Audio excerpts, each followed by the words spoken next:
the place for comic book and anime reviews.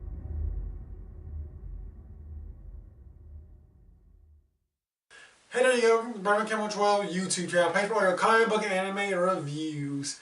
And today I'm going to do you guys my review of Watchmen, the critically acclaimed graphic novel by Alan Moore and art by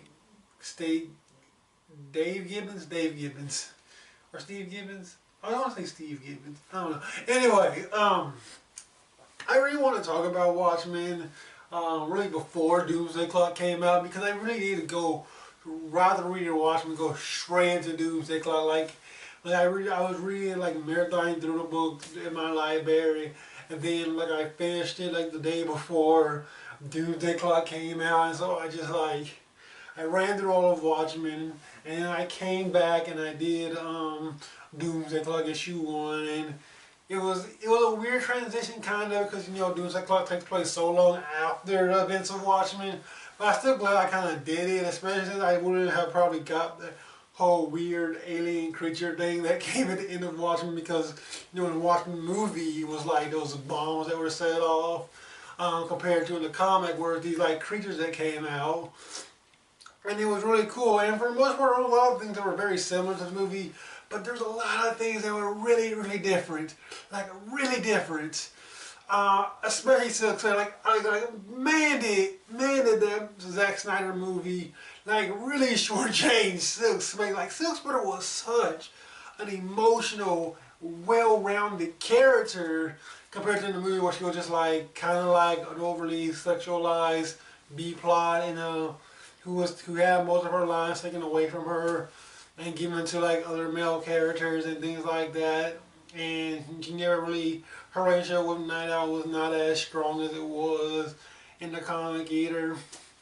Things like that were changed. Even though I do think that the ending of that movie was a lot better than the ending of the comic. I thought the ending of this comic felt really weird. It came out of nowhere to me. It didn't really fit with the tone of the book either, in my opinion. I thought like the way the Watchmen movie was so fit for what the Watchmen movie was going for, compared to the comic where it was just like, this is really getting weird now. But I really did enjoy reading a lot of it though. There were a lot of cool standalone issues that were inside of it as well.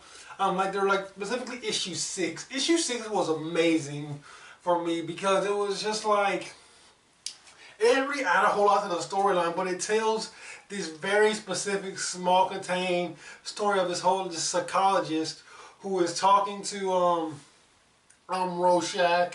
When he's in prayer, he's calling him Walter Kovac and everything, and you're learning a lot more about who Rorschach was when he was Walter Kovac, and how he kind of became Rorschach, and how he slowly drifted into madness, and he ends up making his own psychiatrist go crazy in the end too. So I thought, oh, that was really well done, really well realized.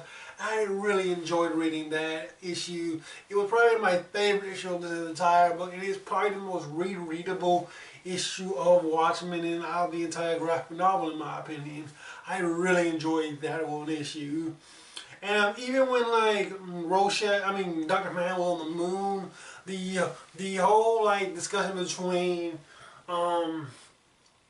Manhattan and Silk Spectre was also very well done. It was a very nice and well-rounded like discussion that made you really think, and it was very thought-provoking. I really enjoyed that about it, and it was very interesting. And it very much felt like a really well-done character piece. And there's a lot of cool stuff here in this book that I really enjoyed about it.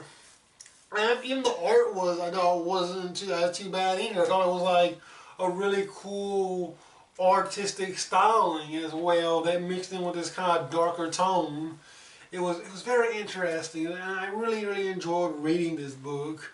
I'm glad I did before Watchmen. I'm really glad I did end up reading it before Watchmen instead of just going back and rewatching the movie, which, I mean, I could have easily done as well. And still got Doomsday Clock for the most part, but I really am glad that I went ahead, read all 12 issues of the original Watchmen, and before going into Doomsday Clock. I really glad I kind of did that. I'm Aaron Perrin, but also Watchmen. Let me know comments below what you guys thought about Watchmen, if you guys read it or not. And I will catch you guys later. Peace out.